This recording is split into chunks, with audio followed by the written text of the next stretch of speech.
And now, insurance-minded speeches from Geico. Hardship. My grandmother would go through it every month to pay her insurance bill. First, she would handwrite a paper check, in cursive.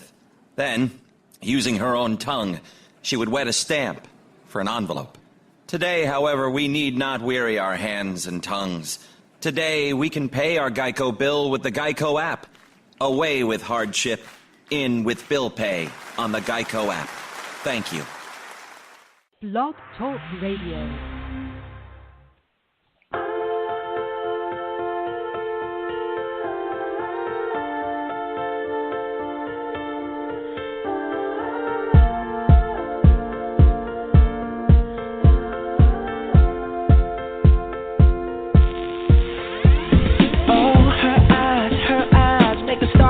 Like they're not shining. Her hair falls perfectly without her trying. She's so beautiful, and I tell her every day. Yeah, I know. When I compliment her, she won't believe me, and it's so sad to think that she don't see what I see. But every time she asks me, do I look okay? I say, when I see your face,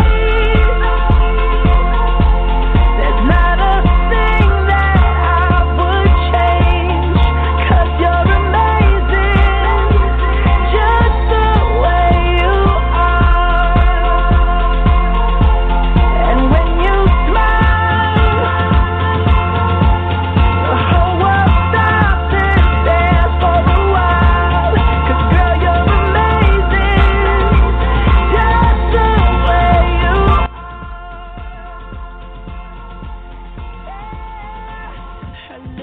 Her lips, I could kiss them all day if she'd let me. Her laugh, she hates but I think it's so sexy. She's so beautiful, and I tell her every day. Oh, you know, I never ask you to change. If perfect's what you're searching for, then just stay the same. So don't even bother asking if you look okay. You know I'll say, when I see your face, there's not a thing that I would change, 'cause you're amazing, just the way you are. And when you smile, the whole world stops and stares for a while, 'cause girl, you're amazing, just the way you are, the way you are,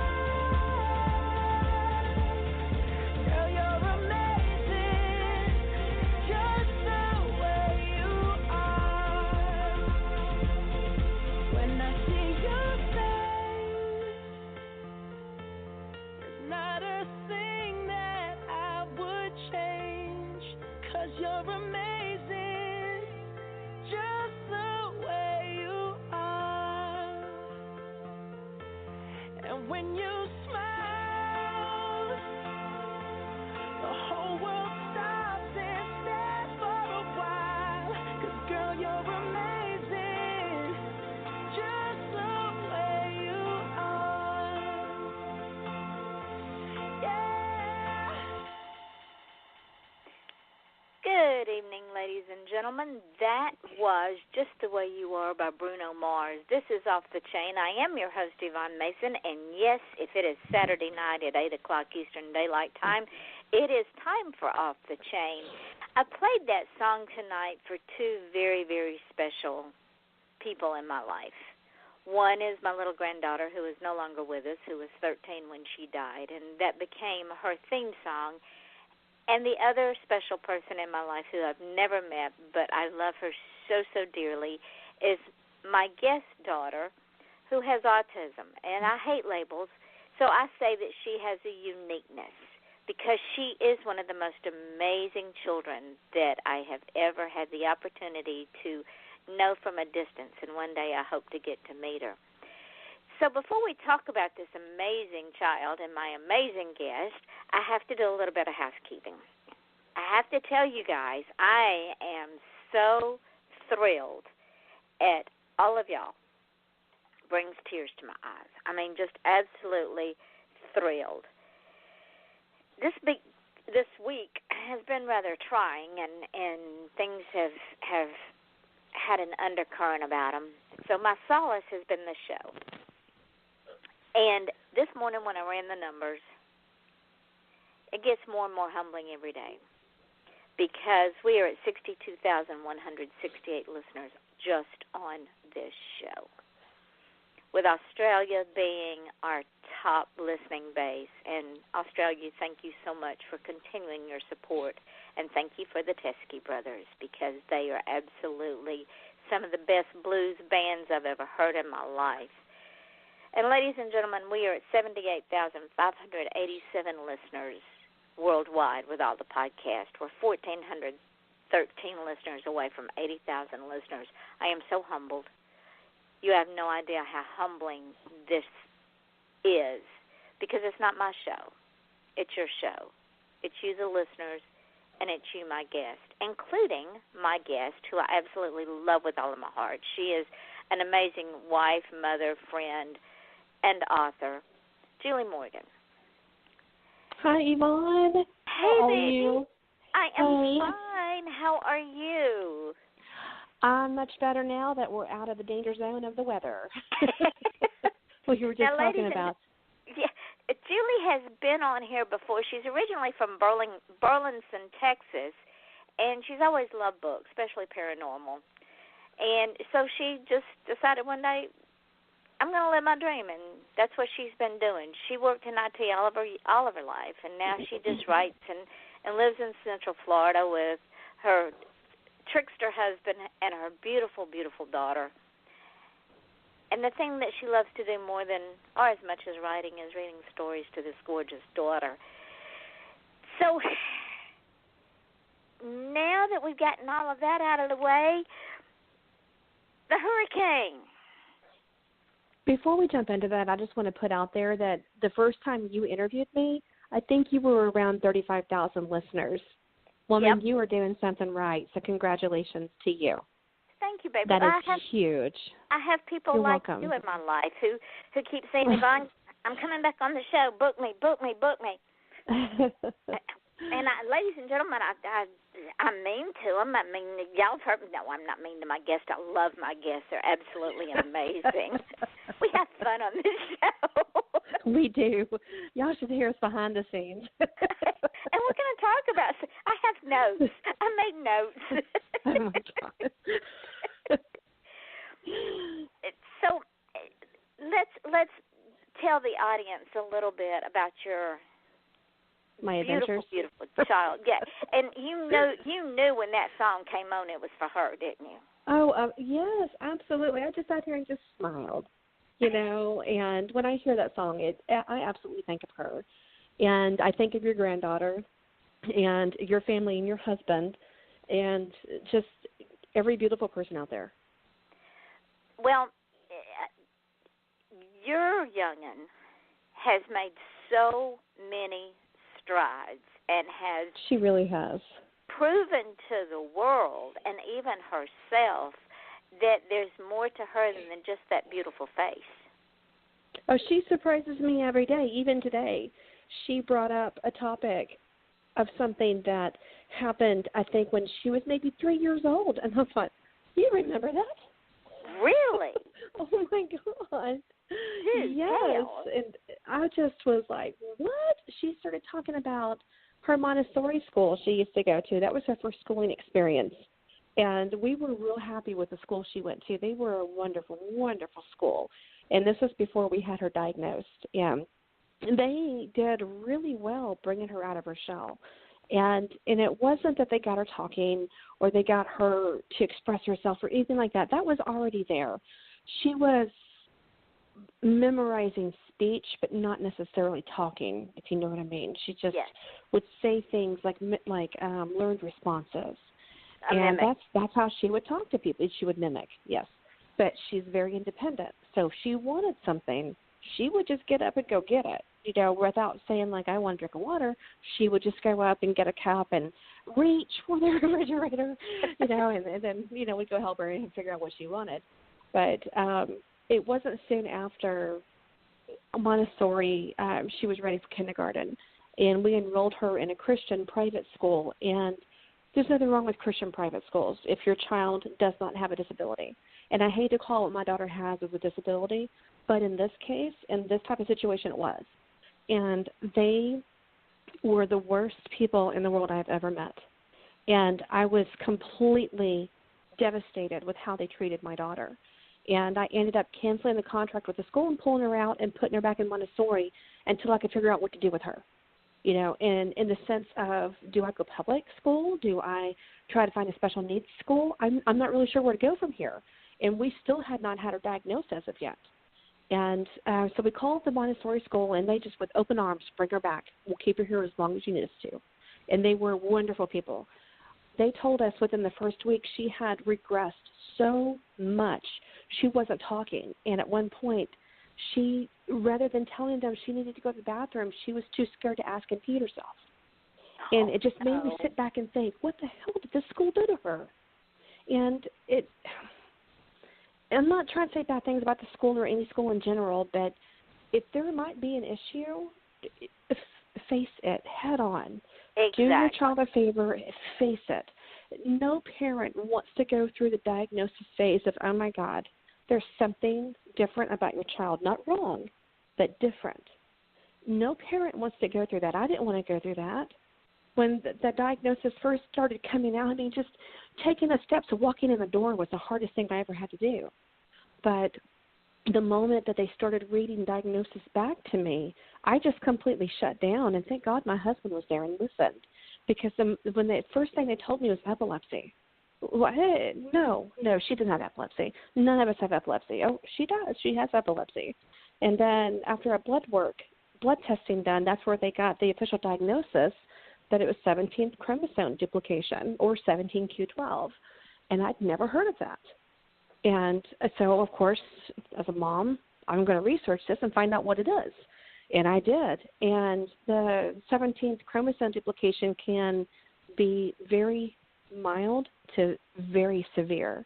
Severe in the sense of deformation of the face and the body, complete mental retardation, to very, very mild, which is where my daughter is. And I'm thankful to God every day that's where she is, because she's able to think for herself now and make decisions for herself now, and have shared speech with me now, where before she couldn't do that. And what our audience might not also know is she loves to sing. She does. And my gosh. She sang in public, not just at school, but did she not sing on your cruise last year? She did. She did. Completely surprised me and blew me away that she did this. She told me she's going to sing Scars to Your Beautiful by Alicia Cara. And if y'all have not heard that song, you need to go look up those lyrics. Oh, it's a beautiful song. And so she gets up there, sings right along with Alicia Cara, just bebops to it and singing, and I'm just sitting there crying like a baby. Oh, my God, that's my baby. As I'm sitting there recording it. And one of the gentlemen in the audience goes, that's your daughter? Oh, yeah. And she just had a great time and got up there and just killed it. And when she was done, she went and sat down like, yeah, I got this. Before, a couple of years ago, there's no way we could have done that. She would have had a meltdown and cried and just screamed and hurt herself, just not understanding why the music stopped, why people are clapping, why people are cheering. She didn't understand all that. Now she does. Because she would have had sensory overload as well. Yes. And absolutely. She's learning how to block herself, as we empaths say, from that sensory overload. Yes. Yeah. She's a very empathetic child. She really picks up on emotions, and I have to watch myself. If something happens and I get sad and she sees that, she will stop the world to make sure I'm okay. Well, and I don't know if you heard the show the other night when I interviewed Brittany Quagon. But Brittany is also an author. Now, this is right up your alley with your daughter. I mean, just right up there. Brittany has been asked by Yale University to work up a curriculum and do a study with folks who have been labeled schizophrenic, autistic, etc., because they have figured out that folks with these labels, and you know how I feel about labels, I hate them. Yes, ma'am. Yes, ma'am, I do too. Folks with these labels are empaths. I believe it. And that if they can be taught, which there's no reason they couldn't be taught, how to channel that, then the stigma and the label disappears, because then all you have is this brilliant mind. So I am tickled to death that Brittany...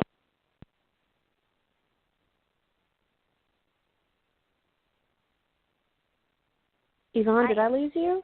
No, I did. I hit a button. Okay. I am tickled to death that Brittany is doing this, because what it is doing is it is giving us a future with these brilliant, brilliant minds.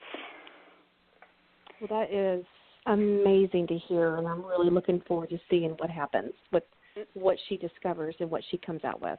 I'm really looking forward to it. I got chill bumps when she was telling me that, and the first person I thought of was your daughter. Oh, of course. My daughter she picks up on so much that, you know, the best way to try to explain it is like when you're trying to baby-proof your house, you're putting up the bumper guards, you're putting in the cord outlets, you know, you're doing all that stuff. The best way to baby-proof your house, get down on their level. See what they see. Exactly. And that's what I tell people about autism, is you don't really understand it until you see the world through their eyes. And whether it's autism or epilepsy or schizophrenia or ADHD or Asperger's or whatever the label is anymore, all of that falls under one umbrella now, but whatever the label is, you don't really know until you see the world through their eyes. And the world is a much more beautiful place through their eyes. It's kind of like we see color, you know, we see reds and greens and purples and blues and all the colors of the rainbow, but through her eyes, it's more distinct. It's so much brighter. There's so many more hues of these colors, and it's not just blue. It's azure, and it's country blue, and it's sky blue, and it's maybe a violet. You know, all these different shades where we just see blue. And, you know, my niece, who is 2 years younger than my daughter, on the label of normal versus disability, she'd be on the normal range. And when she was 6 years old, this little girl is so smart. I love my niece. She's so smart. She came to me and sat down in my lap, and she said, Aunt Julie, why is Leanna different? I said, what do you mean, honey? Well, she talks different, and she acts different. Why is she different? I said, well, where you see things in color, she might see it black and white. And where you see something that's round, she might see it as a square. So she just looks at the world differently than you do. And she it's said, not right or wrong. And then ran off and played. Yeah, and that was it. It's not right or wrong. It just is. And yeah, maybe exactly. It just is. Maybe we should all learn how to see the world in a different view. Right. And when my daughter was first diagnosed, one of my very good friends, I don't know if she's listening, but Edna Vesey, this is about you. I called her devastated. I was just sobbing over the phone. And she was crying right along with me and said, you have the unique opportunity that nobody else does. You get to see the world through her eyes. Nobody else is going to get that opportunity. And that has completely stuck with me. those words that she told me. And I've talked to other parents whose children are going through diagnosis periods, and I see where I was in their eyes. And the best I can do is pay it forward to them, to those that helped me through it, is this is not the end of the world. It's just another day. And your child has not changed. It's just the circumstances around them has changed. But your child is still the same child. Nothing's changed. You're just going to see them in a different light now. And maybe understand them a little better. Yeah, exactly. And it's just, okay, because I can see the breakdown about to happen. And it's okay to cry. And maybe understand themselves a little better. Yeah. And when my daughter first got diagnosed, her doctor, her brain neurologist told us, it's a good idea for you and your husband to go get tested to see if this chromosome abnormality came from one of you or if it's just what we call a freak of nature that happened. And normally it comes from one of the parents. It's not something that just appears. And I said, okay. So he and I went and got tested. And during the time that this was going on, we had just found out we were pregnant with our second child. And we went and got tested. A week later, the results came back. I'm the carrier. I have 17q12, and I had no idea. Huh. And a second later, I miscarried. So that baby never came to term. But now we can't have any more children now. But when I found that out, thinking back on some instances of my own childhood, it made so much sense.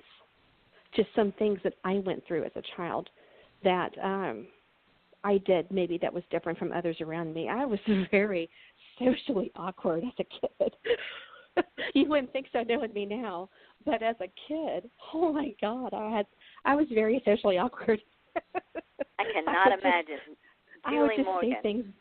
I would just say things weird, like people are having a conversation, and I just walk up, Booty, and just say something weird, and try to tell a joke just to try to make people laugh, and it was a stupid made up crap joke. But I was so socially awkward. But I'm not the same person as I was as a child. I don't think any of us are. But as you grow and mature, so does your brain, and I have a really, really good feeling about with my daughter that the autism and epilepsy was something that will always be there. But the older she gets, the more she matures, the more she changes and becomes more like a quote-unquote regular child. And she still, when she gets excited, she still stems. And it's the cutest thing to watch her body just like, oh, my God, I'm so excited. Just watch her arms and legs move about. You should see her when we're trying to decorate the Christmas tree. She has a hard time standing on one leg. She's just all over the place, and we laugh about it. We don't laugh at her. We laugh with her, And she just lights up any room when she walks in it, and she can talk to anybody. And when someone finds out that she's autistic, it's like, no way, is she really? Because she will talk to anybody. She will walk up. Especially police officers. She loves police officers. And she just will walk up to anybody, hey, how are you? I like your shirt. Where'd you get it? And that's how she usually opens up a conversation with somebody. Hey, how you doing? Where'd you get your shirt? She's amazing. We should all be like her. She doesn't know a stranger. She doesn't know black from white, from brown, from yellow, from tan. She doesn't. She just knows people. She just knows people. And something that I told, when people ask me if I have a hard time putting her to bed, no, I never have. Because in her mind, she doesn't understand why you would break a rule. She doesn't understand why you would lie. And she doesn't understand why you would go out of your way to make somebody mad. Trust me, I'm fortunate. I have a good kid. Yes. Well, you're a good mom. And part of that is your ability to say, okay, this is what we have. This is the cards we're dealt. Now we can either sit in the corner and moan and gripe and complain and say, God, why me, and curse God and life and our life and everything else, or you can do like you did and say, okay, we've got this. Now we're going to deal with it the best possible way, and we're not going to, quote, unquote, punish our daughter because she's unique. Hell, we're all unique. And anybody that says, no, I have no flaws, they lie. Oh, we all have flaws. I mean, there's days that my daughter tries to push my buttons, and all I have to do is give her a look, and she knows. She's like, oh, Mom's mad, and she backs off. I just have to give her a look of, really? And if my husband gives her that look, I swear to you, she wants to laugh. She's like, you are not Mama. But of course, only moms can get that look. a lot of times the little girls are, Daddy's girl and Mama's boy and stuff like that. Not in this case. My daughter, she is a Mama's girl, Mommy's girl to the end. And she tells people that I'm her best friend, and that's just like, and she'll just, I'll play pretend with her. She pretends to be the mama and I'm the baby, and she insists I talk in the baby voice, and I'm not going to do that, Yvonne, so please don't ask. But come on, Julie. She will ask me to talk in a baby voice. I'm like, okay. So then I play pretend with her, and it's good fodder for the brain anyway. Okay, well let me ask you this. On a normal day, when we have change in our life, I would venture to say that 99% of us don't like change because it requires rethinking process. It requires moving in a different direction, and it requires adaptation. When y'all sold your house and moved, it was hard enough on you and your husband. Like you said, it was not the most fun thing in the world. How did the baby, and she's not a baby, ladies and gentlemen, but I call all children babies because that's what I do. How did she adjust to a new environment? Was it made to be fun and exciting, or was she dreading Fun and it? exciting. It was fun and exciting. And when we have something coming up that's different than normal routine, about 2 days beforehand, before whatever we're going to do is going to come, about 2 days beforehand, we start talking to her about it and getting the idea in our head that this is coming. And we learned a hard way to do that, because just bringing something on her is like, it's like complete meltdown mode, because we've changed her routine. And we did that one time, and one time only is all it took. We've never done it again. So we've learned that talking to her a day or two ahead of time to let her know that, hey, we're going to go out and look at houses, because would you like to get a bigger house? Do you want a house with a pool? And that's all it took was a house with a pool. Oh, my God, I want a pool. So, the house that we ended up buying is the one that I initially wanted. It was actually the first one that we saw. Beautiful house. I fell in love with it. It had everything that we wanted. So even a covered back porch with the pool.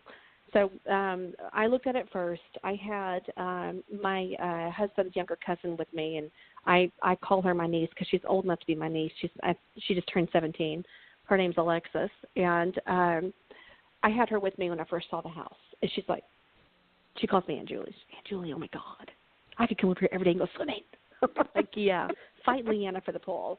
So when I bring John over, or my husband, I bring him to come by and see the house. He's like, maybe this is gorgeous. Oh, my God, I love this house. And we're trying not to get too excited in front of the realtor or the homeowner, like, oh, my God, we're going to buy it. So then the third time we come over to see it, we're really getting ready to set the deal. I brought my daughter in. She saw the pool, beeline to the pool, laid down on the concrete and put her arms in the pool. And that was the end of that. Yeah, and she just put her arms in the pool, and I walked out, and I sat down next to her, and I said, what do you think?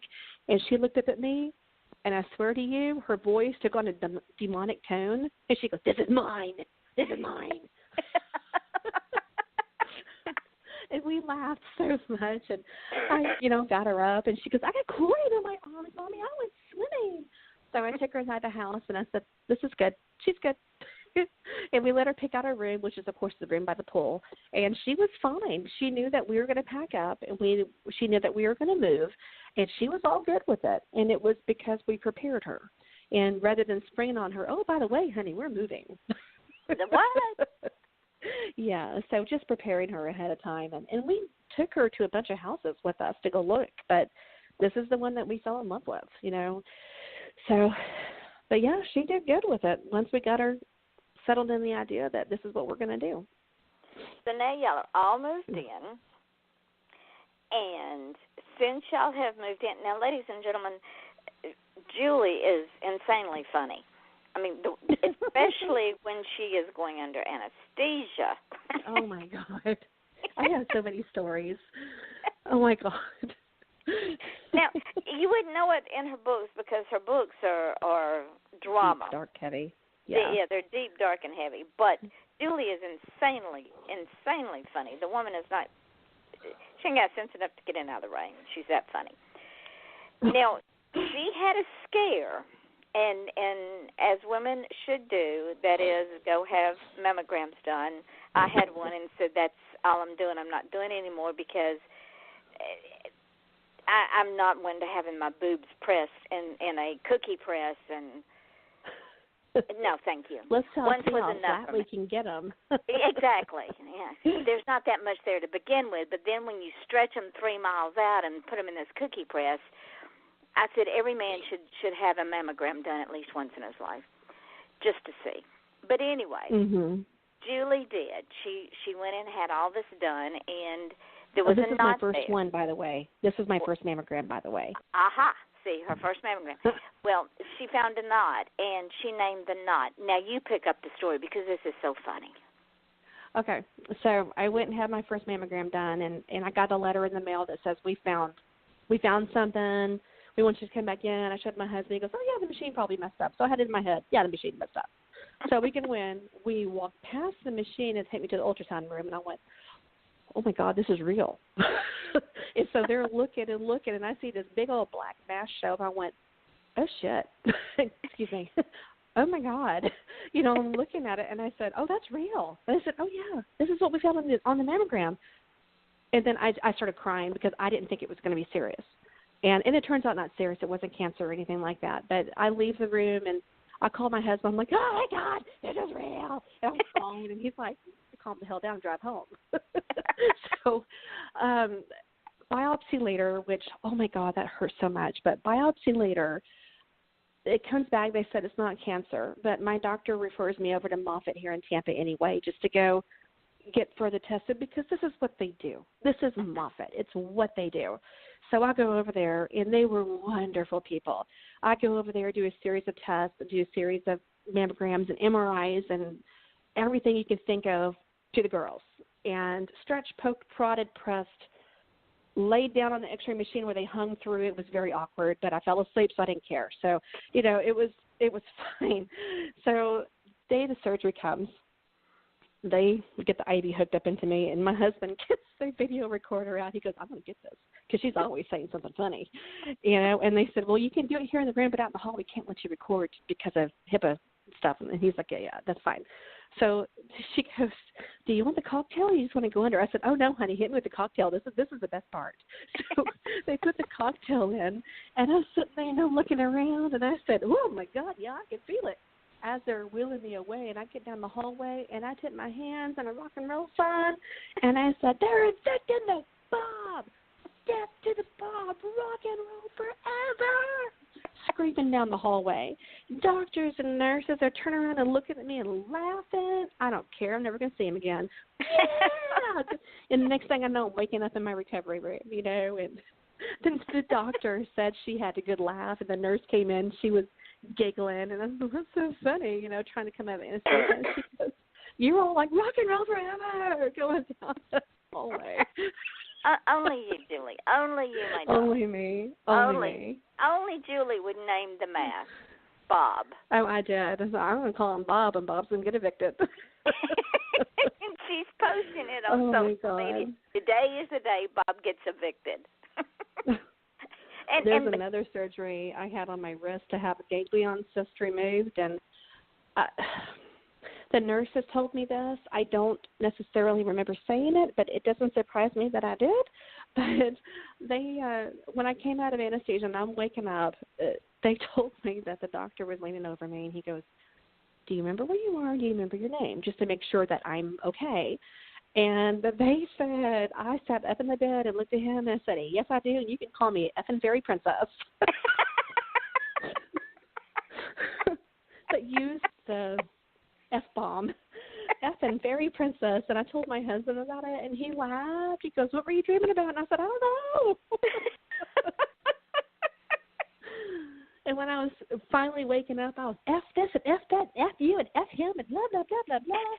And when they put a nerve block in my arm to get me ready for the surgery, I'm sitting here trying to sit up in my bed, and something comes around and hits me in the face. And I looked around and I said, who the hell just hit me?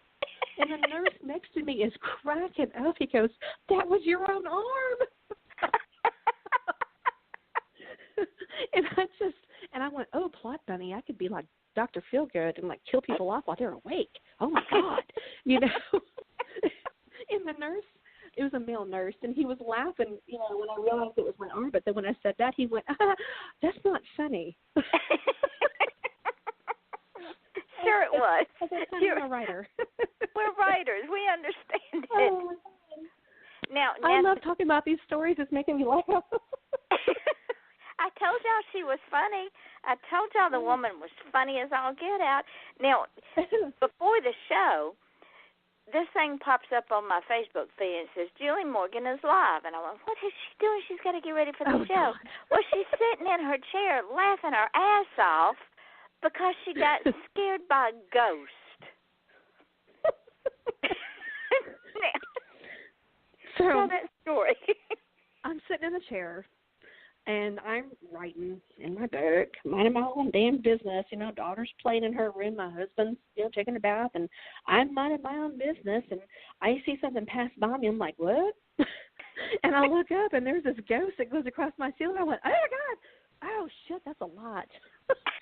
My husband set up a Halloween decoration outside that shines ghosts on the wall, and they circular in a pattern. And I just wasn't expecting to see it in my house. And I'm just sitting there laughing at myself. I'm like, I got to show this to everybody else now. And sure enough, there's ghosts on her ceiling going around in a circle making me drunk. Well, and like 5 minutes after I did the Facebook Live, my daughter walks into the living room and sits down on the couch. She goes, oh, my God, Mommy, there's ghosts. So she did it, too. Oh, my God. Now the house is haunted. By make-believe, light-up ghosts. That's awesome. They can't hurt you. They're not real. Oh, mercy. Now, since the last time you were on the show, you finished your new book, right? When was I on your show? When y'all were getting ready to go on a cruise. Yes, it was Fatal Intentions. Yes, I remember. When you said that, I had to think about where I was. Yes, well, your daughter it was sang on the ship. Yeah. Yes. It was Fatal Intentions. It was book 2 that followed after Deadly. Well, I called it Fatal Intentions, but renamed it to Fatal Alchemy. And so it was book 2 that followed Deadly Alchemy.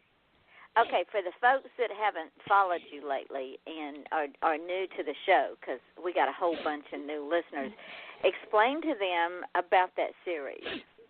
Okay, so Deadly Alchemy, it's a paranormal romance story, slightly urban fantasy, but paranormal romance about a woman who discovers, she's an alchemist, and she discovers the cure for vampirism. And the lead vampire in the story, Michel, he's French. He injects himself into Amelia's life. She's the alchemist, Amelia. And he starts seducing her and wooing her. And she knows he's a vampire. I mean, he knows that she knows this. She knows that they're in existence. But not everybody in the world knows that they're actually here. And it's her job, basically, to try to protect the human race from vampires. So she finds a cure. And she's like, oh, my God, I did it. I cannot believe I did it. So Michelle starts seducing her and kind of playing a little bit cat and mouse with her. And she doesn't really truly know what his intentions are. She thinks that he's really into her. And the moment that she lets her guard down, kind of letting Michelle in, Amelia gets kidnapped by a guy named John Hawthorne. And John is a werewolf. And when she realizes where she's been taken and what's going on, she's being held captive. It doesn't understand why. She doesn't know who these people are. Well, when they talk to her about this, trying to get information from her, they tell her that, look, this guy is after you for the wrong reasons. He's only after you for your cure. And I'm not giving away anything that the blurb doesn't say here. But he's after you for the wrong reasons. He wants to do something with the cure that is not intended. You cannot let him near this.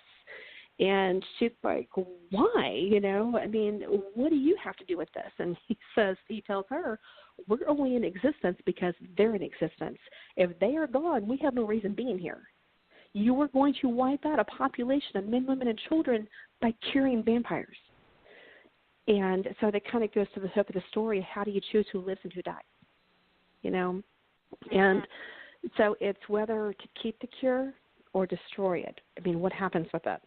And, the cure does end up getting used. I can't say how because it gives away a plot of the story. But it's a very back-and-forth story. It's pretty dark. It's got some gruesome scenes in it. And if you don't have a queasy stomach, I suggest reading it because it actually won me my first book award.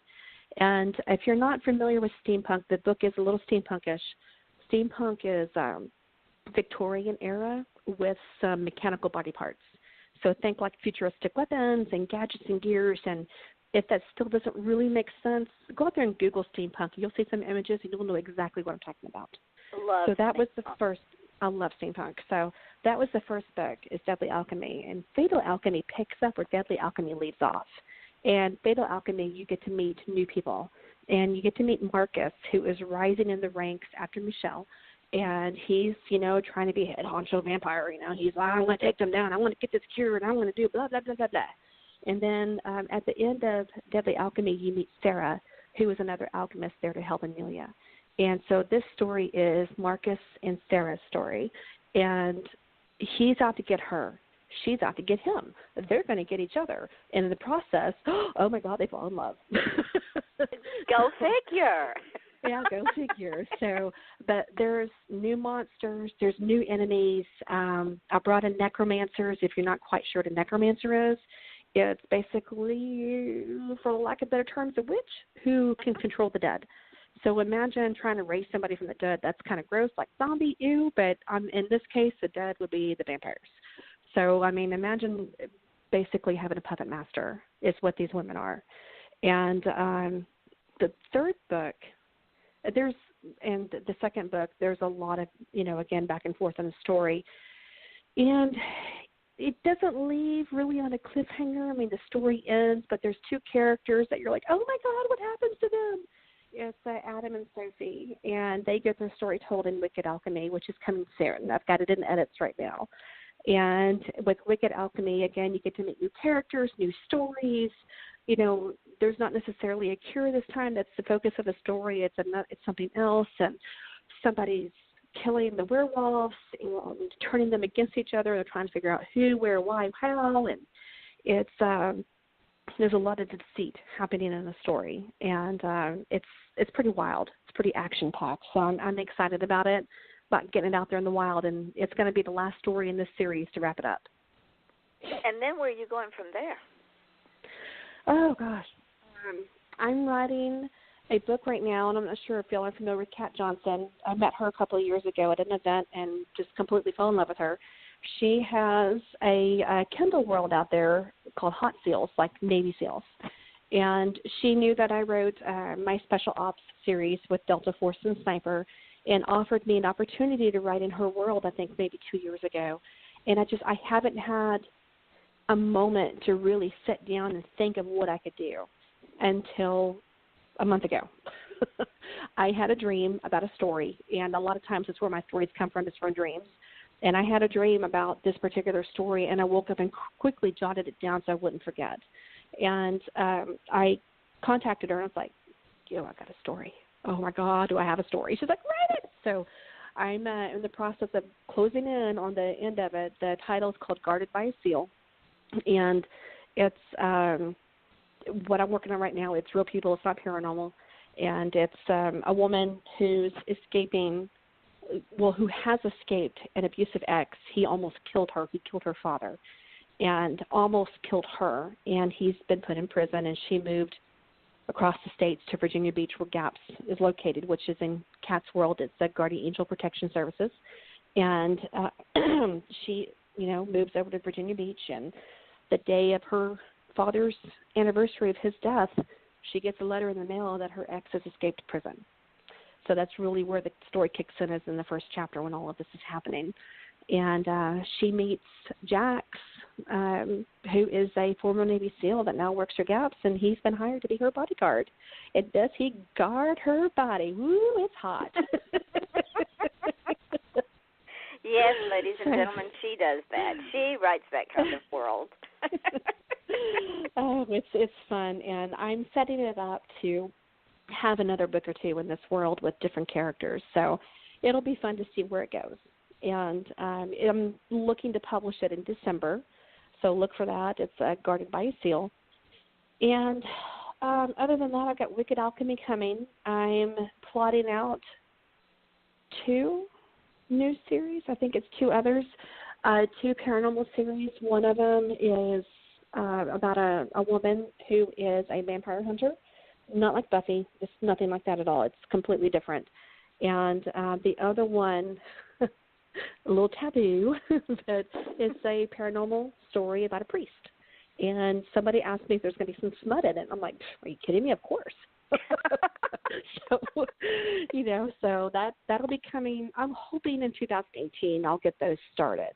And I'm working with 2 different developmental editors on those to get the plots, built out before I start writing. And the one with the female vampire hunter, oh my God, I cannot wait to write this. Just where the idea that I brought to the table to where it is now, oh my God, I can't wait to write it. And it's exciting. And it's is she women in screaming power. in your head to put it on paper? Oh God, it's hard. I just kind of went like brain dumped. But this is like a rural women of power story, and she's going to go through hell to get there, and she has to go through hell to get there. The girl is just. Women should not have this power that she's been given. It's theoretically, in her world, in the world I'm creating here, women should not have the power of being a hunter, should not have that ability. Well, she has it because she had a twin who unfortunately died. And they shared blood, because they were in the womb together. They shared the same blood. And she's got the ability in her. And having to carry around her brother's death, and having a father constantly tell you that it should have been you and not him that died, that he should have been the hunter, and not to say that she doesn't, speak to things that aren't there. She thinks that she might be schizophrenic. Well, she's not. She's actually seeing things that are there because she's a hunter that humans cannot see. So, there's this whole world I'm building around her, and it's going to take place in Las Vegas because, come on, vampires and demons. Where are they going to go? Las Vegas. Las Vegas, of course. Of course. What goes on in Vegas stays in Vegas. Oh, God. And it just, oh, man, there's this story. I am so excited to dive into it. I just have to continue to get it plotted out, and it kind of got put on hold. And a lot of my stories got put on hold because I got hit with a serious writer's block recently. And as y'all know, Yvonne knows, we live in Florida. We recently went through a hell of a hurricane. And, I live in Polk County, and we weren't expected to get hit. That hurricane decided, I'm just going to take a turn right over your damn house. And she did, right over our house. And I'm sitting there, I'm like, John, she's turning. Oh, my gosh, she's turning. And he looks at the TV, he goes, they don't know where the hell she's going to go. And they didn't. No, they didn't. Every Nobody time had any idea. No, every time we listened to the news, it was, well, if it does this 30 degrees west or 60 degrees east, or if it wobbles one way or the other, and I'm sitting here watching it, and I finally said on Monday, we're leaving on Wednesday, we're going to Atlanta. And the damn thing followed us right up through the middle of the state. In some instances like this, you have to laugh. Absolutely. Because that's what I do. So I found a meme that was of a hurricane coming to Florida right over Disney. And it said, Hurricane Irma, you've just been categorized as the biggest hurricane ever in existence. What are you going to do now? And it says, I'm going to Disney. Take a trip to Disney. I'm going to go to Disney, and she did. Went right over Florida. But I mean, and I got wonder hit with how many books are going to come out with that hurricane in it now. You know, I know you've interviewed Robbie Cox before. He actually asked that question not too long ago on Facebook. Wonder how many people are now going to try to write a book with hurricane in it. I saw him post that on Facebook. That when I got hit with a writer's block, it was during the process of buying a house, selling my house, breast exams, breast surgery, hurricane, all at the same time. It all happened at the same time, and something had to give. And my brain went, okay, we're done for now. We're closing shop. You got to do something else, because I came close to having a freaking anxiety attack. And I'm just like, something's got to give here. Something's got to give, and I don't want it to be books. And oh my God, it's going to be books. And well, and I understand that, because we went to have Jack's colonoscopy on a Tuesday, and Tuesday evening he was admitted to the hospital, and on Friday he had colon cancer surgery, and I'm going, oh. And it was not time to process all this shit, because I was too busy training doctors and nurses on what they could and could not do to him. Yes. And, so and then the I hurricane watched hit. a lot of TV. Yeah. Then the hurricane hits, and then we have to flee to Georgia. So I understand. And now, like you, I've got a book that is supposed to be one of 3, and it's sitting there, and I've got 12 chapters done, and the 13th chapter is going, would you please do something? You got these people hanging in limbo. You know, people, unless you've it's really hard to say, unless you've actually written anything, and I don't necessarily mean a book. Even as a software engineer, that's what I do by trade. Even as a software engineer, if you get hit with any kind of block, you look at a blank piece of paper and it scares the death out of you. Yep. And that's exactly how I felt. I looked at my computer screen, nope, and I closed it. You know, I'd bring up my Kindle, nope, and I'd close it. You know, and what got me through it was binge watching Netflix, of all things. And I pulled up different series that I hadn't watched yet, you know, and just different things. And it wasn't something that necessarily got me over the writer's block. It wasn't that. It was just giving my mind something new. And you know? didn't have to think about what you were watching. It was, I call it, when I watch the Hallmark channels, I tell Jack, I said, I'm watching mindless TV, so I don't have to think about it. Exactly. That's exactly it. That is exactly it. You know the outcome. Yeah, you know the outcome. You know, boy meets girl, boy loses girl, boy finds girl, girl loses boy.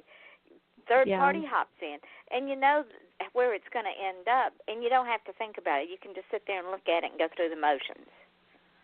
You know, I binge-watched Haven. It's a sci-fi show.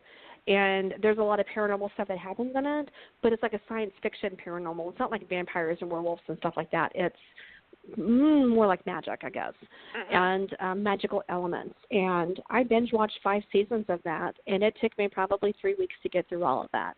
And when I got done, I was like, that's actually pretty good, you know, and I told my husband about it. Now he's watching it. And then I watched Mindhunter. If you've not watched that, Yvonne, you need to watch Mindhunter. Oh, my God. That was amazing. I'll have to watch Mindhunter, because the book I'm working on involves witches and werewolves, direwolves, shapeshifters, fairies, and ghosts in 1888 in Scotland. Oh, my God, I can't wait to read that. So Mindhunter takes place in 1975, I think, and it's the FBI taking the first steps in categorizing what we now know as a serial killer and talking, yes, see, it's right up your alley, and talking to these men in prison about what they've done, and it is gruesome. Just the detailed accounts of what they talked about. And one of the agents just lets it roll out of his back like it's no big deal. You know, he's like, yeah, okay, let's talk about it, you know, and acts like he's their friend in order to get them to talk. And the other one's like, the hell is going on here, you know? And he's trying to go right along with it. And they're starting to pick up tell signs that every one of these guys have in common. And it's fascinating to watch this and to see it unfold and how they ask their questions and how they tag team and get the person to really speak out. And, of course, the first person I thought it was you. I'm like, oh, Yvonne's got to watch this. Absolutely. Yes, ladies and gentlemen, I write about that. That's my forte. Yes, you do. Yes, you do. Where the witches and direwolves and vampires and whatever else I've got going on in this book came, I have no idea. But it won't shut up. I can't do anything but it, but now I've got a block. And speaking of blocks, would you believe that our hour is almost up again? Oh, God, we need like 2 hours. I know. And then 2 hours, like, we need 3 hours. I know. But I think if you watch Mindhunter, it will get you away from what you're trying to do and open you back up. I mean, that's what it did for me. And is it on Netflix or is it on? Yes, it is. Yeah, it's on Netflix. And I went to Indie Book Fest back in September, and it was a lot of fun. Had a great time. You know, I unfortunately didn't have any new books because I've been moving in with the writer's block and everything else happening. I'm like, hey, y'all don't know me, do you? Come check out everything I got over here. You know, and I was talking to my PA, Heather. I was talking to her, and I said, I had a dream about this book, you know, and the one that I'm writing right now. I had a dream about it. And I really feel like I need to write this. And I think I want to put it in a Kindle world, but I'm not really sure. And I talked about doing it for one world in particular, but the more I thought on it, I was like, this isn't going to be paranormal. This is going to be real people. This is going to be military. I need to go this route. This is where it's going to be. And as soon as I started, I mean, it just went. And within 2 weeks, maybe less than that, I'm over 28,000 words. And wow. I haven't written that much in a long time.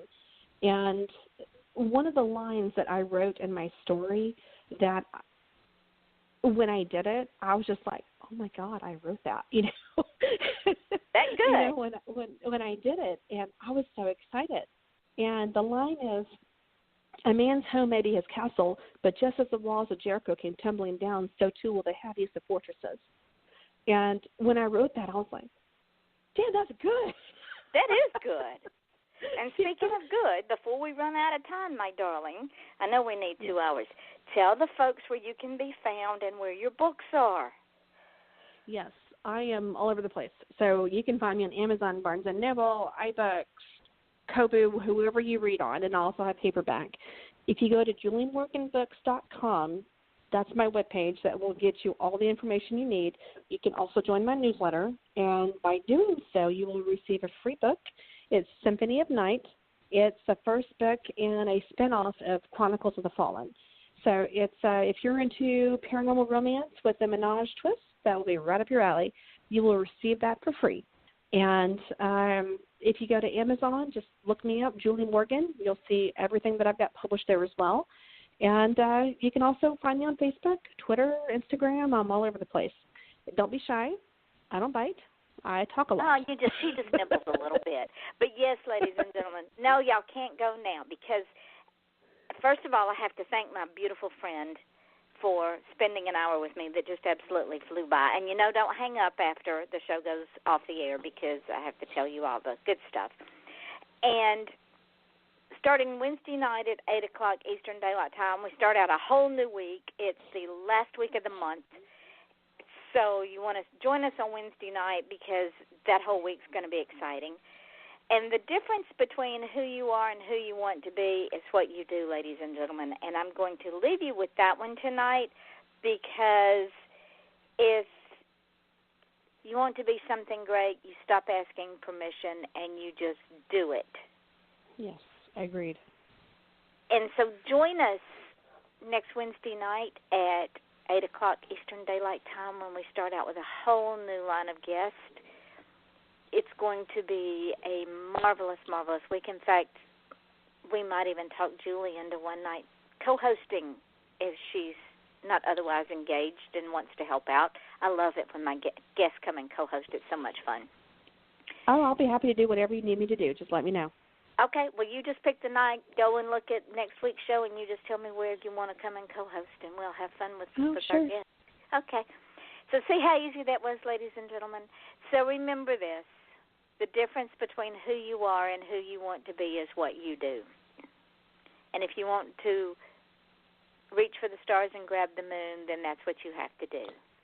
So until next Wednesday night at 8 o'clock Eastern Daylight Time, when we start another week, this is your host, Yvonne Mason, on Off the Chain with my beautiful friend and fellow author, Julie Morgan, and we both are saying good evening. Julie, real quick words, 10 seconds. Yvonne, you're amazing. I wasn't expecting that. So we close up. Celebrate with me tomorrow. It's my birthday. I'll be 43 years young. Happy birthday. Happy birthday. Thank you. Thank you so much. And hopefully maybe next time we talk, I can get my daughter on the phone again. Oh, absolutely. I meant to ask if you wanted to put her on tonight, and I just blew away. Now, you know that we're dark now. We've gone off the air, but everything's going up in archives we're talking about. But you know what I'm going to do? I'm going to drop this down into the archives, and then I'm going to post it on the page and tag you in it, and you're going to take it and you're going to run with it like you stole it. And then tomorrow it's going up on Mixcloud, SoundCloud, Spreaker, Podcast.com, and Podcast Garden, and I'll tag you in those links too. You know we're heard in over 70 countries now. Oh, my God, that's amazing. Places that's like amazing. The EU, Egypt, Japan, Russia. Oh, my God. South Africa. I remember you told me Congo. I was like, what? Yep, the Congo, Ethiopia, China, in the parts they let them, Ireland, Scotland, Wales, England, Germany, Italy, all over the world. And it's because of all the podcasts and iTunes, FM.com, and TuneIn Radio and YouTube. Wow. So y'all are getting heard in places you might not otherwise be heard. That's amazing. When you start Hi, getting, everybody. when you start getting royalties from places like Japan, you can go, yeah, that's we're heard over there. I'll have to come back to you. Yes, I had. Absolutely. So I'm going to hang up now, my beautiful friend, so you can go and play with the baby and give her a kiss for me and tell her that someone she's never met is madly in love with her. I will. And pick a night. Saturday night I've got a guest host, but Wednesday, Thursday, and Friday I don't. And, of course, this is the week before Halloween, so it should be a scary good time. Oh, she's going to be a police officer, and she asked my husband and I to be doctors. So that's what we're dressing up. I'm going to be the word doctor. He's the money doctor. She's a police officer. That's going to be so much fun. That is going to be so much fun. Well, I am going to leave you now, my dear, and thank you again for, and you are coming back. You know this is not the last time, right? Yes, of course. Absolutely. You have to come back because you will have more funny stories to tell. I always do. And you are going to the thing in Cocoa, right? Oh, of course. I'll be there again. Yeah, absolutely. Lord willing and the creeks don't rise, I'll be there. I just got to send in my money. Exactly. Made my hotel reservation. I just got to send in the money now. So I will get this up, and I will send you some dates and see if they work for you, and then you tell me if you want to come play Wednesday, Thursday, or Friday and co-host. Yes, ma'am. All right, darling, I love you. Love you too, sweetie. Talk to you later. Give that husband a big hug from me, okay? I will, as soon as I get off from here. All right, dear. All right. Bye-bye. Bye-bye. And now, insurance-minded speeches from Geico. Hardship. My grandmother would go through it every month to pay her insurance bill. First, she would handwrite a paper check in cursive. Then, using her own tongue, she would wet a stamp for an envelope. Today, however, we need not weary our hands and tongues. Today, we can pay our Geico bill with the Geico app. Away with hardship, in with bill pay on the Geico app. Thank you.